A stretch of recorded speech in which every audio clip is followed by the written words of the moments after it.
At Sunday dinner, I said, "I'm excited for our big family cruise." My sister snorted. "Oh, you thought you were coming?" My dad grinned. "It's for real family." Laughter. I just nodded and helped clear the plates. A week later, they got to the airport, and nothing was paid. I'd reversed every booking. The family chat exploded with panicked messages. Then came the first call from my dad. The last thing I ever expected to hear at Sunday lunch was my dad telling me in front of everyone that they'd be flying to Hawaii on my money. There was no build-up to it, no softening of the blow. He just dropped it in the middle of the conversation like he was commenting on the salad dressing. I thought he was joking at first, that maybe it was some kind of messed up attempt at humor, but then Angela pulled out her phone and started scrolling through the resort pictures. Michelle mentioned how she was hoping to swim with dolphins and wondered if I had remembered to book that excursion. My mom looked at me and said she was glad I'd finally decided to do something meaningful for the family. All of them just sitting there calmly discussing their vacation, like it was something we planned together. We hadn't. In fact, I hadn't even told them when I booked my own flight. I'd been quietly saving for nearly a year, not with extra money lying around. Real saving, stretching every paycheck, taking on ugly weekend shifts, selling stuff I used to love. No social life, no takeout, no days off unless I was sick. I had a spreadsheet with daily goals, and I hit them like it was religion. All I wanted was 1 week in Hawaii, alone. No noise, no one asking me for favors, no one telling me I wasn't enough. They knew about it. I told them months ago around New Year's. Back then, they laughed it off. Angela said I'd hate it and come crawling back by day 2. Michelle joked I'd probably cry alone on a beach. My dad said I was being impulsive. My mom said I should think about what really matters. I didn't realize then that what they really meant was, "You should think about us." That Sunday lunch, they made it clear. They had already booked their flights using my emergency card without asking. My mom apparently gave the number to Dad because she thought it was family money. Then he gave it to the girls, and they just went wild. First-class seats, 5-star resort, spa treatments. Michelle even signed up for some luxury yoga retreat that cost more than my rent.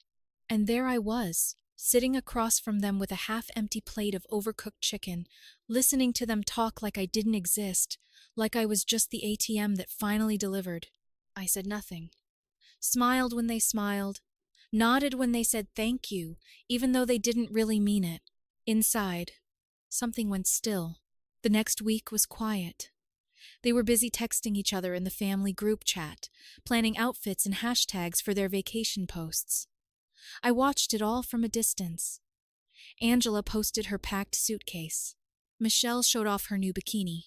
My mom shared a photo of some beach restaurant she wanted to try. They even started calling it our trip, as if I was going with them, as if this whole thing was some generous gift I'd lovingly prepared. The night before their flight, around midnight, I canceled everything. I'd already flagged the card and spoken with the travel agency. It took 15 minutes. Flights gone. Resort canceled. Excursions refunded to my account. I turned off my phone and went to sleep. The morning of their flight, I turned it back on. 76 unread messages. The first ones were confused. Then came the frantic ones. Then came the picture. Angela crying at the airport. Michelle red-faced with frustration. Mom on the phone trying to figure out what happened. My dad looking like someone had stolen his world. The caption under Angela's photo just said, "How could you?" That night my dad called me. No greetings, no small talk. Just told me I had betrayed the family, that I'd embarrassed them, that if I didn't make it right, I was no longer welcome in the house or in their lives. I said, "Okay." He paused for a moment like he didn't understand what he just heard. Then he hung up. That was the moment everything really started to change. 2 days after they were supposed to be flying over the Pacific, they showed up at my place. No warning, just a hard knock at the door around noon, like it was urgent. I opened it and there they were. My dad in his work boots, Mom clutching her purse like it was a shield, Angela in sunglasses despite the cloudy day. and Michelle in one of those giant hoodies she wears when she's about to start something. None of them said hello. They walked in like it was their place, brushing past me and settling into my tiny living room like they had a right to be there. I just stood by the door for a second, watching them try to figure out who would speak first. My dad did. Of course he did. He said they weren't there to argue, just to clear the air. That phrase always meant the same thing in my family. Everyone yells at Carmen until she agrees they're right. But this time was different. He said they felt blindsided and humiliated. That what I did at the airport wasn't just mean, it was cold. That it made them look like fools in front of strangers, like they've been tricked. My mom chimed in next. She said she was confused. Why would I embarrass the family like that? Didn't I realize how stressful this year had been? That they needed this trip? Not wanted, needed. Like their emotional well-being depended on a beachside cocktail and a massage I was supposed to fund. Angela was quieter, but not any better. She kept shaking her head and saying she still couldn't believe I did that she had told all her friends about the trip and now had to explain it was canceled by her sister for no reason. Michelle just stared at me like I was a traitor. She only said one thing the whole time. You knew we were counting on this. That sentence stuck in my head. Counting on it. Not hoping, not asking. Counting. They all thought this was a done deal. They decided among themselves that my work, my savings, my plans didn't matter, that I'd roll over like always. When I didn't, they didn't try to understand. They acted like victims. I didn't fight. I didn't yell. I just sat there and listened. I nodded at the right moments, said things like, I hear you, and I get that. Let them think they were getting through to me. Let them believe they'd soften me. It was easier that way. They left thinking I was halfway to apologizing. They had no idea. 3 days later, I got a text from Michelle. Said she was short on rent. Said the landlord was getting antsy and she just needed a little help this month. I stared at the message for a full minute, then put my phone down and did nothing. Later that evening, Angela sent me a follow-up. Hey, can you cover Michelle's rent just this once? She's freaking out. I didn't open it. The next morning, Mom called. Her tone was softer, more emotional. Said she was really worried about Michelle. Said it would be heartbreaking if she got evicted. Then she slipped in that it would reflect badly on all of us if the neighbors found out. I still said nothing. That night, my dad called. He didn't waste time. He said I was punishing my sisters, that withholding help was cruel, that I was crossing a line, and he didn't recognize the person I was becoming. He was right. He didn't recognize me. None of them did, because for the first time in my life, I wasn't letting guilt guide me. The messages kept coming over the next few days. Longer, more emotional, more dramatic. Angela accused me of ruining Michelle's life. Michelle said I was selfish, bitter, and fake. My mom sent voice messages I didn't listen to. My dad said I was no longer acting like part of the family. I didn't respond to any of them, and the silence hit them harder than yelling ever could. A week later, I got a knock at the door again. I didn't open it this time. I peeked through the peephole and saw Michelle standing there alone, pacing. She stayed for a few minutes, knocked again, then left. That night, she texted me a screenshot of a rent notice and wrote, "Happy now?" I didn't reply. A day after that, Angela called 3 times in a row. I didn't answer. Then she texted, "This is getting out of hand. You're breaking Mom's heart." That was followed by a photo of Mom on the couch holding a tissue, looking sad. I turned off notifications. What none of them seemed to get was that they weren't just asking for money. They were testing me. They wanted to know if I was serious about not being the doormat anymore. They were pushing at the door, trying to see if it would open again like it always had. It didn't, and that's when the tone changed. The next few days, things escalated. My dad sent me a long message that looked like it had been written in Word and copied into a text. He called it a formal response to my behavior. He said I was cold, that my selfishness was destroying the family bond, that I needed to make amends, or I'd be on my own for good. I replied with one word. Understood. That set off another chain of messages, this time from my mom. Long paragraphs about sacrifice, love, family. She said they raised me better, that I'd forgotten who I was. Then came the part that really showed their hand. If you keep this up, your sisters might have to move back home. Do you want that for them? For us? That was it. That was the real problem. Not Michelle's rent, not Angela's spa day, not their hurt feelings. It was inconvenience. They didn't want to deal with the mess they made. They wanted me to keep things quiet, manageable, clean, but they broke it. And now they were trying to guilt me into taping it back together. I didn't flinch. I didn't send money. And within a few more days, Michelle finally broke. She posted on social media, cryptic at first.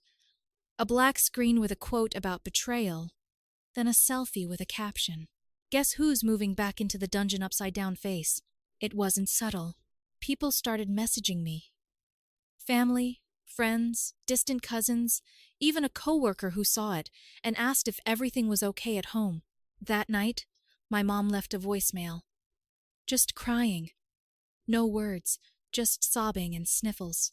I sat on my couch and listened to it all the way through. Then I deleted it. That week was the first real break. Not a fight, not a dramatic showdown, just silence. Stubborn, heavy silence. They stopped texting. No calls, no guilt, no threats. It was like a standoff. They were waiting for me to blink. But I wasn't going to. Not this time. By the end of the second week, the silence had started to feel normal. Not peaceful exactly, but clean. For the first time in years, my phone wasn't vibrating with demands disguised as concerns.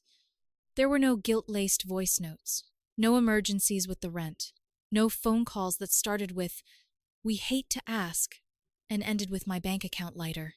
I went to work, made dinner, took walks around the block like a woman who didn't owe anyone anything.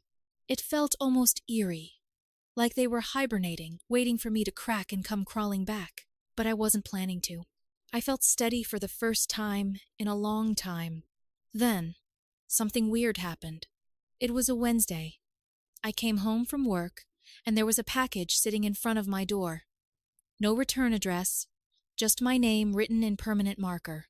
I hadn't ordered anything, and it didn't look like something from a store.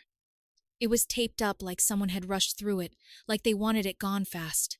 I brought it inside and opened it on the kitchen table. Inside were papers. Stacks of them, printed out and crammed into a file folder. At first, I thought it was junk until I started reading. They were screenshots, emails, text messages, chat logs, dozens of conversations between my family. Some were from months ago, others from just a few weeks before the Hawaii blow-up. The more I read, the colder I got. Angela had written to Michelle, "Don't worry, she's not going to do anything. Carmen doesn't know how to say no," Michelle responded. "She'll be pissed for 5 minutes, then she'll cry and send the money like always." Another thread between my dad and Angela talked about how to justify it if I pushed back. "Just say it's about healing the family. Guilt her a little," he wrote. "She falls for emotional stuff. Use Mom. She's the only one she halfway listens to." Then I found a message from my mom to Angela. "Don't tell her everything. Just enough to make her feel included. You know how she gets when she thinks we're excluding her." And it wasn't just about the trip. There were messages going back years. Rent payments, bills, even my birthday dinner 2 years ago that I thought they paid for.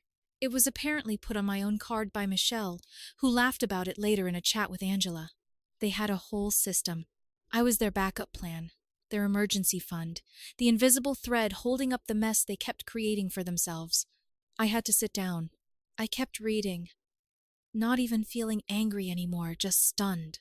There was a sense of something shifting, like gravity had changed, like I'd finally seen behind a wall I didn't even know was there. I still don't know who sent it. No note, no signature, just the truth dumped in a box. I checked the postmark. It came from across town, someone nearby, maybe someone in the family, maybe someone who had had enough. Whoever it was, They wanted me to see it. That night, Michelle posted a crying selfie on Instagram. Real tears this time. The caption said, "Some betrayals you never recover from." In the comments, her friend tagged me, just wrote, "Dude, seriously?" I didn't respond. I didn't need to. Then my phone rang. It was my dad. He didn't yell. He sounded exhausted. Said the situation had spiraled and that they were willing to come by and talk like adults. Said they just wanted things to go back to normal. I told him, sure, come by tomorrow. I was calm when I said it, because now I wasn't wondering anymore. Now I knew exactly who they were. They came exactly when they said they would. 5 sharp. I already had the door unlocked. I wasn't nervous. I wasn't angry either. I'd stopped feeling much of anything about it. I was just curious now. I wanted to see how far they'd go pretending. All 4 of them walked in like it was a Sunday visit. My dad looked like he was trying out a softer version of himself. Less barking orders, more corporate team leader. My mom carried a bag of store-bought cookies and put them on the table like it meant something. Angela was scrolling on her phone the whole time. Michelle didn't even say hello. We sat in the same room where they'd shouted at me years ago about quitting grad school. The same room where they made me explain why I was still single again and again. This time, they didn't yell. They were polite. Unnaturally polite. So my dad started. He talked about misunderstandings and emotional misfires. He said the family had been under a lot of pressure, that things were said in heat, and maybe I'd taken it more personally than they meant. My mom tried to tear up a little when she talked about wanting her daughter back. She said she missed my presence, like I was a ghost that used to wander their house and now haunted someone else's life. Angela chimed in once to say, "You know we love you, right?" But she didn't look up from her phone. Michelle just stared at the floor like she was rehearsing something. They never apologized. Not really. They used words like miscommunication, stress, poor timing, words that meant nothing. They didn't ask what I needed. They didn't acknowledge the betrayal. And no one, not one of them, mentioned the package with the screenshots, which meant either they didn't know it had been sent, or they were pretending not to. Either way, I wasn't going to bring it up. That box had become more than evidence. It was leverage. And I wasn't in the business of wasting leverage on people who only cared about comfort. I played along. Nodded, said I understood, asked how they were doing. I let them believe it was working. They left after about 45 minutes. My mom hugged me tight. My dad shook my hand like we'd signed a contract. Angela gave a side hug and mumbled, "See you soon." Michelle didn't even turn around when she walked out. The next 2 days were quiet. Then, the request came. Michelle texted me, "Hey, I know we're all good now, but rent's late. Landlord's freaking. Just this one time, I swear." I stared at the message for a while. Not because I was thinking about helping, but because I was watching how quickly the mask came off. I didn't respond. Angela texted next. "You said we were moving forward. Don't punish her." That word again. Punish. That's what they thought this was. Not consequences, not accountability, just punishment. In their minds, the only reason I'd say no was to hurt them. Then came the full collapse. First, a call from my dad. Voicemail only. It started measured, then turned into shouting. He said I was manipulating the family, pretending to make peace just so I could twist the knife later. That I was playing games. Then my mom. She sent 6 messages in a row, all emotional spirals. She said she didn't recognize me anymore. That I used to care. That I used to be the good one. Angela left the family chat, rejoined, left again, then posted a story on Instagram with a quote about betrayal and, "Some people will watch you drown and call it growth." Michelle finally dropped the act. She left a voice message. No filters, no emotional angles, just her screaming. Full rage. Real panic. Not crying. Howling. No words. Just that raw, unbearable sound people make when their comfort is ripped away and they can't pretend anymore. And that was the day it ended. I saw the moving van outside her place that afternoon. By nightfall, she posted a blurry photo of her old bedroom in my parents' house. The caption said, "Back in the tomb. Thanks to my selfish sister." Subtle as always, 3 days later, Angela followed. She didn't announce it, but I noticed she went quiet online. A friend of mine spotted her car in my parents' driveway. They were back under the same roof. A full house, 1 bathroom, years of resentment, and me out of it. The next morning, I checked the family chat and saw I'd been removed. No message, no warning, just gone. And that was the moment I realized something important. They didn't remove me because they didn't care. They removed me because I had something they no longer controlled. Peace. I didn't check the family chat anymore after they kicked me out. It wasn't dramatic. There was no final insult or last desperate plea. One day, I opened the app, and the chat just wasn't there. No notification. No goodbye. That's how it ended. It felt strange at first. Like when you instinctively reach for a wallet that isn't in your pocket. There was a hole where something used to be, even if it was something broken. And then it felt like nothing. I slept better, ate slower, stopped waiting for the next guilt trip to land in my inbox. My apartment, once temporary and bare, started to feel like mine. I rearranged the furniture, bought real curtains. I even painted a wall, something I never bothered to do before. Something about the quiet made me realize how much of my life had been wrapped around anticipating someone else's needs. And for the first time, I started thinking long-term, about things like peace, a relationship that wasn't built on obligation, a home that didn't echo with someone else's voice. I didn't want to just escape anymore. I wanted to build. But peace never lasts long when other people are falling apart. One morning, I got a letter in my mailbox. A real envelope, thick paper, no stamp. Someone had dropped it off by hand. The handwriting was sharp and neat. Inside were just a few lines. "You were never the problem. Others are starting to figure that out too. Keep your eyes open. You'll understand soon enough." That same week, I got a Facebook message from someone I hadn't thought about in years. My Uncle Greg, my dad's older brother, the one who disappeared after a falling out 2 decades ago. I barely remembered his voice. His message, "You need to hear a few things. Call me." I didn't want to, but I did. He answered immediately. No small talk. He said he'd been hearing things. Apparently, someone in the family had sent him what I'd been sent. The screenshots, the messages. He wouldn't say who. He said it didn't matter. What mattered was the pattern. He told me stories about my dad I'd never heard. How he used to do the same thing to Greg. Drain him, use him, guilt him into giving more than he could. Greg walked away when he was 32 and never went back. Said he recognized the same thing happening to me, just dressed up in modern clothes. Group chats instead of family dinners. Venmo instead of guilt-laced birthday cards. Then he told me the part that stuck.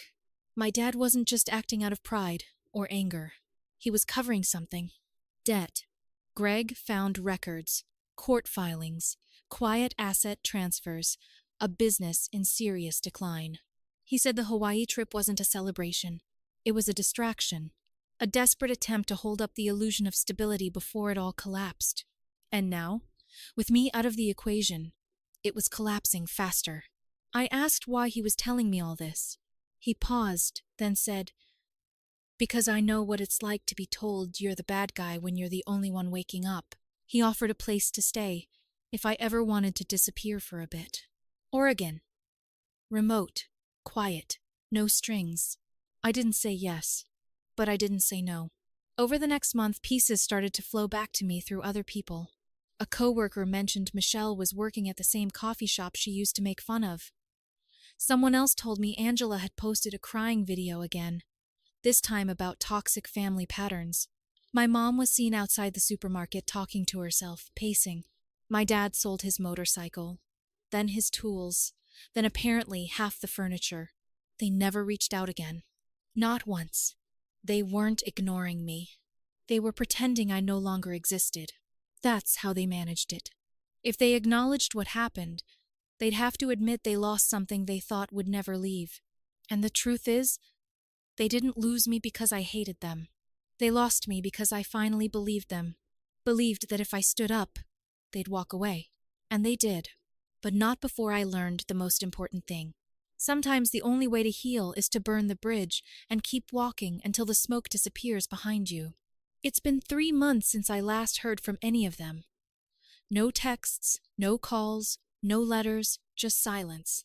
And honestly, it's been fine. Surprisingly fine. Michelle still lives at my parents' house. I heard from a friend of a friend that Angela tried moving out again but couldn't keep a roommate. My dad's business is still standing barely, and my mom hasn't been seen much outside. But none of that really concerns me anymore. I'm still working, still building. I started seeing someone. Not serious yet, but healthy, easy. We cook together, talk late. She doesn't know much about what happened, and I don't feel the need to explain all of it. Sometimes I walk past the places where I used to meet them, restaurants I paid for, stores I waited outside while they shopped. I don't avoid them. I just keep walking. I'm not angry. I'm not bitter. I'm just done. And for the first time in a long time, that's enough.